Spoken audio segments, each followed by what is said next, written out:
Well, Dr. Watson, you've entitled tonight's story, The Adventure of the Blood-Soaked Wagon. Why, it must have been a hideous spectacle. It was, Mr. Harris. Began one awful night in the fall of 1899 on the outskirts of London.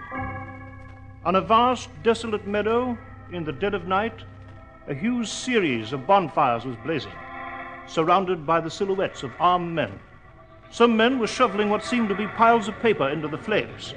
Others stood about, revolvers at their sides. Holmes had invited me to meet him at the gateway to the meadow. Oh, so then. Why have you asked me to come out here at this hour? What is this weird ceremony? I had no doubt you'd find it most intriguing, my dear Watson. Yes, but what is it? You know our British banknotes become dirty and mutilated from constant use. Of course. The Bank of England periodically calls in such currency and replaces the old banknotes with new issues. The old currency is then destroyed by fire. Then what those men are shoveling into the fires is currency? Exactly. Astonishing. They're burning fortunes. But Holmes, why are you here? The bank, Watson, foresighted as ever, realizes that this operation has its dangers. If anything were to go wrong, the financial stability of the empire would be gravely threatened. Therefore, they invited me to be present, stating that they'd feel more secure. Their sentiment was easily understood, and the invitation quickly accepted. Fascinating operation. This wagon before us, for instance, it's typical. 3 men on it. The driver and 2 guards, all armed. Those others carrying the bundles from the wagon? Well, they've removed the lower denomination bundles. The very highest value notes still remain in the wagon. Yes, I see. They'll be extra cautious now, I imagine. You see, the driver's taken out his revolver. The guards are going to step down. Holmes, the driver shot the guards. It looks as if he's killed both of them. Yes, Watson. Good Lord, he's driving off! Stop him! Stop him! All right, up, everybody! Get up, Master Robert! Get up! Let's go! Up. You other men, fire at that wagon. They stopped the wagon, Holmes, but not the driver. You must be after him, Watson. The carriage I came in, Holmes. We can use that. It's over there. Come on. Is the driver about? I told him to wait. It's so difficult to find a cab out here. Yes, there he is. Driver, we want to follow that wagon. Me, Governor? Drive my fine new carriage after that madman? Me drive after him so's we can all have our heads blown off? Perhaps this will change your mind. £5. Yes, there's 5 more if we catch that wagon. Up aboard, gentlemen. Quickly, man, quickly. Right you are. Up. Get up! Get up!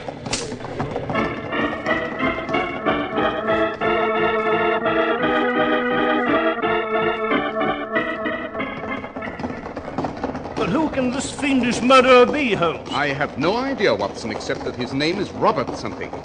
I distinctly heard him call to his horses, "Get up for Master Robert." Yes, Robert was clever. He knew it'd be black as pitch along this road. He's doused his wagon lights. Faster, driver, faster. This is the best we can do, sir. We must catch up with him. That insane criminal is racing across the countryside with 2 corpses and thousands of pounds of currency. Can he dispose of the money, Holmes? Indeed he can. Yes, but how? The notes were recorded. A warning will be out. Yes, just as in counterfeit currency. But it's impossible to prevent Roberts using it. Anywhere in the world, he can find countless persons who won't know that the currency is invalid. And it isn't counterfeit in manufacture, it's genuine. I have in my service revolver, Holmes. What if we do find the blood-soaked wagon and its driver at the reins? How shall we seize him? It will not be a struggle of physical objects, Watson.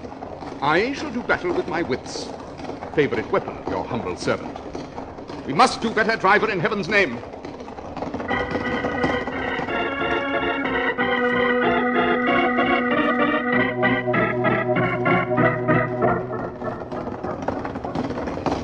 Look, Watson, there's an inn. See the sign? Yes.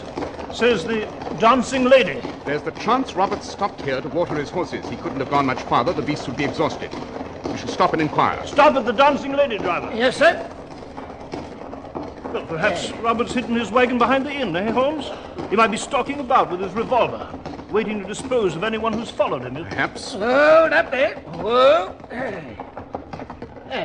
Wait here in front of the inn, driver. Right, sir. Step down, Watson. See the wagon anywhere? No? Precious few lights in the inn. Foul looking. Building's half rotting away. Shall we go in? By all means. Open the door.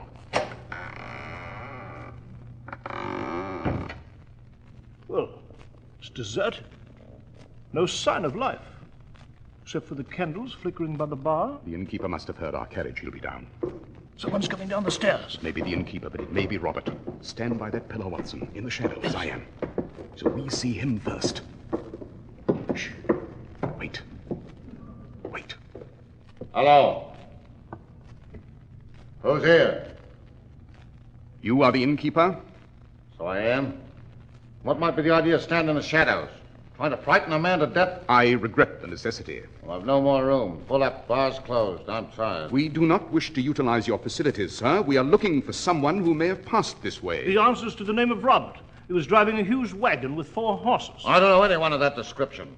I don't mind other men's business. Even if I did know about this Robert, I'm not the one for tittle-tattle. Now, be off. My gracious host, this is extremely serious. The man we're seeking is a thief and a murderer. Then find him if that's your business. Tain't any of mine. Might we look into your cellar? He may have taken refuge there without your knowing it. Could he now? With the cellar door locked and the key here in my apron? You might be concealing him there, and I shall report to Scotland Yard that you've impeded justice, unless we're permitted in the cellar. Very well, Mr. Pokeabout. Step this way. Here's a door. Oh, step down first, Holmes. Wait, stop, Watson. What is it? A board sticking up from the first step. Well, I might have tripped on that. Fallen downstairs, struck my head. And been killed, Watson, certainly. Well, Mr. Innkeeper, was that an unfortunate accident, or did you arrange it? Arrange it? Robert couldn't have passed this in and bribed you to do away with us, could he? Now get out of here, or I'll take this. A bread knife, Holmes. He's taken it from the table Now there. get out, both of you. Oh, so help me. I have no intention of leaving until we've seen that cellar. All right. Then I'll just take that throat of yours and this knife and do what I promised to do. Night prowlers, eh? This knife's very sharp and will do the job nicely. Now we'll see how it cuts.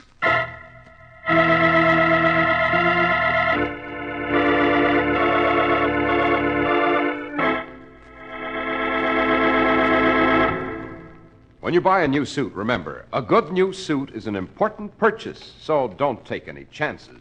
Be smart and buy that new suit from a trustworthy local merchant who wants to keep your trade by giving you the latest styles and the most for your money. In your neighborhood, there's an outstanding example of that kind of trustworthy service. The fine local store that sells famous Clippercraft clothes. Superbly designed Clippercraft all-worsted suits at only $45 and tropical weights from $33.75 to $42.50. The exceptional quality of Clippercraft clothes is guaranteed by the Clippercraft label in every suit and sport jacket. The trademark derived from the staunch Clipper ships that established honest New England quality everywhere in the world. You can always rely on Clippercraft clothes and the store that proudly sells them. That's why men who know insist on Clippercraft clothes bearing the Clippercraft label. So be sure to visit the Clippercraft store in your city. These leading stores in the metropolitan area are proud to add their names to Clippercraft in your suits, sport jackets, and tropicals. In Manhattan, John Wanamaker Men's Stores, Broadway at 8th and 67 Liberty Street. Saks 34th, Broadway at 34th. In Brooklyn, Abram and Strauss. In Newark, New Jersey, Boulevard Men's Shop, Kresge, Newark. And in Jamaica, the B&B Clothes Shop, 16408 Jamaica Avenue.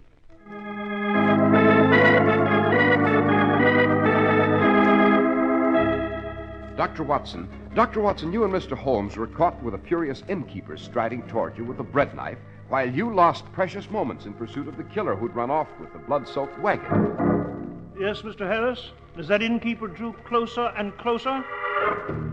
I told you. There's less likelihood of an accident, sir, if the knife were in my hand.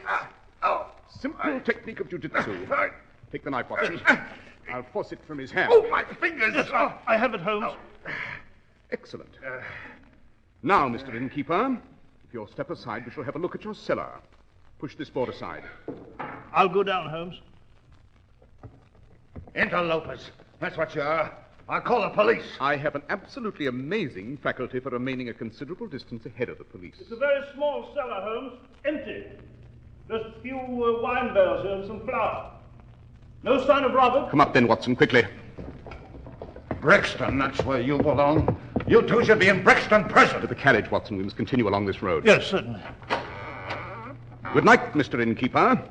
I return your knife with thanks for your dazzling hospitality. All right, driver. We'll move along now. Yes, sir. Top speed, driver. Top speed, Mr. Holmes.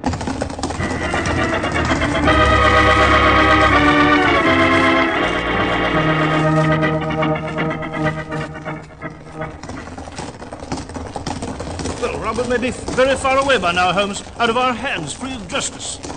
Prepared to flood the world with worthless currency. Beg your pardon, gentlemen, but there's a crossroads up ahead. By George, we won't know which fork Robert's taken. We may, Watson. Look, on the road ahead. The chap walking there? Yes. Miserable-looking creature. Vagabond, eh? Pull up beside him, driver. Up! Hold up! Whoa. Hello there. You call me? Have you seen a large wagon with 4 horses go racing by? Oh, no, not me. I didn't see nothing, so help me. How long have you been in this vicinity? Oh, a few hours. I was sleeping by that ditch. Tried to get a job at a circus down the road, but it weren't no use. This wagon was driven by a criminal. Aiding him constitutes a serious offense. I didn't do nothing. I didn't do nothing, honest. Surely someone with a prison pallor as pronounced as yours is familiar with the law. Shall we escort you to the police as a suspect? Oh, no. Shall no. we examine your pockets, for instance, where we'd find currency? It would be a special type, I imagine. Faded, dirty, stolen by the driver of that wagon and presented to you as a bribe. Well, all right. The bloke did pay me to keep quiet. It didn't worth the silly £5 note he slipped me. I won't risk going back to prison. Good work, Holmes. When did he pass here? Where's he gone? Well, he was here about 10 minutes ago. Took the left fork of the road toward the village. Well, you won't turn me in, will you? Be a kind soul, Governor. No, we shan't turn you in. The left fork, driver, toward the village.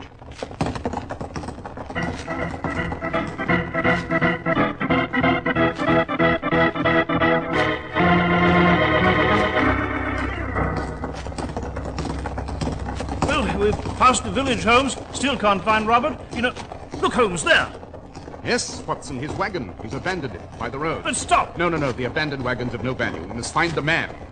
And since that traveling circus the vagabond mentioned is just ahead of us, I'd say that Roberts left his wagon here and raced to the circus grounds. Pull up by that entrance to the circus, driver. Righto, Mr. Holmes.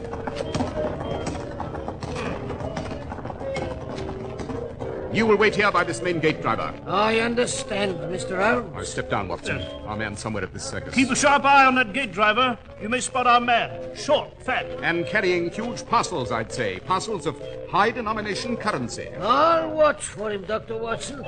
If I see this Robert Sylvester, I'll whoop-halloo and hang on to him for dear life. Splendid. Come along, Watson. There's the ticket booth. Oh, beautiful bright lights, eh, Holmes? Oh, that queue. There's so many people. I'll explain. We must pass through immediately. Here, you two. To the end of the queue, if you don't mind. Constable, I am Sherlock Holmes, and this is Dr. John Watson. Yes, and I'm His Excellency, the Prime Minister. Now get along to the end of the queue.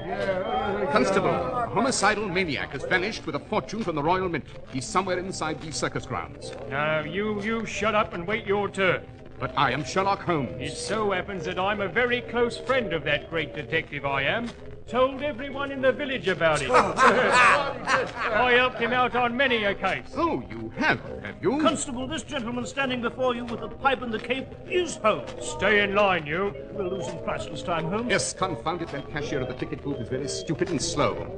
Constable, did a short, stout chap pass into the fair a few minutes ago, probably carrying large parcels? Yes, a friend of yours? He's the criminal we're after. Oh, yes, surely. But it's all true, Constable. Won't you join us, break through this gate and pursue the murderer? Well, Constable? Stay in line, I said. If you won't allow us through instantly, Wait, Holmes, the cashier's ready for us now. At last. 2, please. Right, come, Watson. Let's search every booth, every tent. Hadn't we better take the constable along? That imbecile, what use would he be? Now, let's look for Robert. Very carefully, Watson. Remember, he's sporting a revolver. He's already killed 2 men. An additional 2 would mean nothing to him. Nothing at all. Let's begin the search.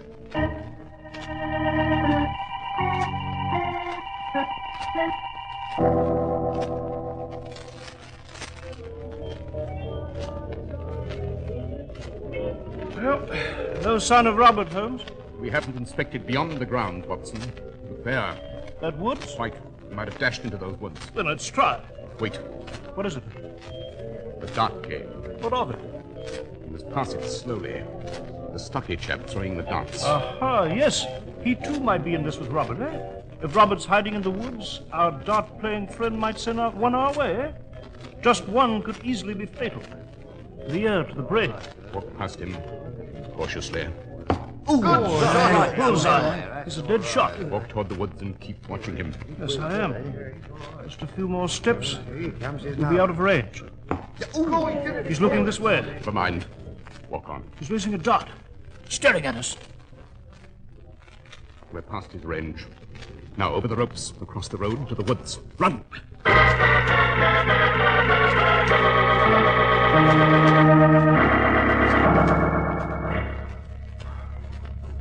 It's not much light, Watson. Just the moon. Thick foliage. It's clearing ahead. I see water. Yes, there's the Thames. Yes, there's the Thames. All right, stand where you are, both of you. You've led us a most intriguing chase, Robert, here to this riverbank. The chase is over. You're going to die now. Don't move. You're waiting for a small boat, eh, Robert? With your dreams in those great parcels at your feet. The stolen currency. The boat will be headed across the river to fresh horses, I presume. You won't live to spread an alarm, to announce my whereabouts. You're going to die, like the two guards. I still have my revolver, you see. We must stop him, Holmes. Oh, we have a moment, Watson. Robert must wait for the boat. And for his master. His master? What do you know of that? A great deal. You must be joined by the man who devised this scheme. Your employer. Who is it, Holmes? The innkeeper? The vagabond? Someone back at the meadow there? Someone we've never met, Holmes? No, Watson. The head of this operation has been with us ever since this chase began. He's what? The man behind this criminal maneuver is the driver of our carriage, Watson. Our driver? He's not an ordinary carriage driver, however, not an ordinary criminal. This crime is the brainchild of the one man for whose prowess I have a certain degree of respect. The most dangerous man in England, Professor Moriarty. You've again justified my faith in your powers of deduction, Holmes. Pleasant to greet you by your correct name, Moriarty. I see you've dropped your disguise. It's no longer necessary. Robert will now kill both of you. I admit to having been deceived earlier, Moriarty, but you committed an error, too. I did? Oh, yes. As we left you at the carriage by the fair gate, you referred to this man as Robert Sylvester. No one mentioned or even knew this chap's last name, but you did. It meant that our driver had a direct connection with the escaped criminal. At the same moment, I realized that this was my first opportunity tonight to look at our driver closely, under the fair's bright lights which Watson admired. And you saw through my disguise there? Precisely. A superb idea. To be the carriage driver who brought Watson to the meadow. You could observe every effort to apprehend Robert. Yes. An inspiration, I thought. One commits a crime, yet one is with the forces of law as they seek to solve the crime. A delightful experience for me. It appeased my appetite for new adventures in the world of evil. I see the lights of our boat approaching. Go on, Robert. You will kill Dr. Watson and Holmes. Now, empty your revolver into those two. Yes, Professor. Ready, Robert? Ready, Professor. I have always warned you, Holmes, that the ultimate triumph in our years of combat would be mine. Oh, there you are. The constable from the circus. Robert's gun, Watson. Yes, I have it, Holmes. Stay where you are, Robert. Well, what on earth's this all about? Moriarty, he's dashed back into the woods. I'll wing him, Holmes. I missed him. He's gone. He dashed about those trees like a jackrabbit. Shall I offer him, Holmes? No, Moriarty as a quarry is more elusive than your quickest animal. Well, so you came to rescue us, eh, Constable? Yeah, rescue you? Yes. Now there's our prisoner, Robert, with his stolen currency. Stuff and nonsense. I came here to arrest you and your friend with the cape. You what? Cheating the poor cashier of his proper change, eh?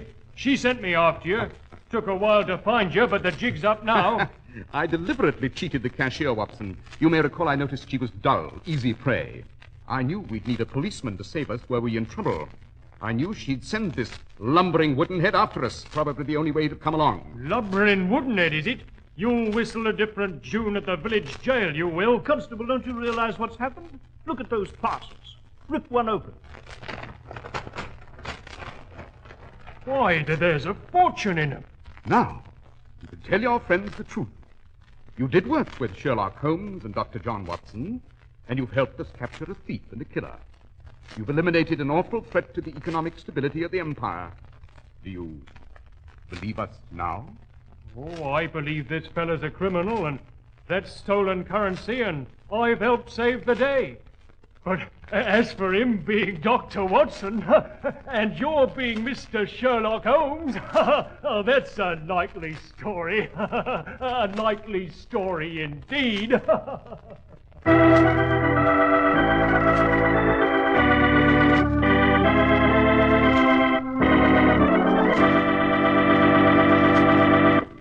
Well, Dr. Watson, pursuing the blood-soaked wagon was an unforgettable experience. Well, Mr. Harris, there are many such thrilling recollections of my adventures with Holmes. And one of the most surprising was the one I've selected for next week. And what do you call it, Doctor? It's the adventure of the three Garradets. It concerns one of the queerest wills ever fired. A butterfly collector and a gambler's duel to the death.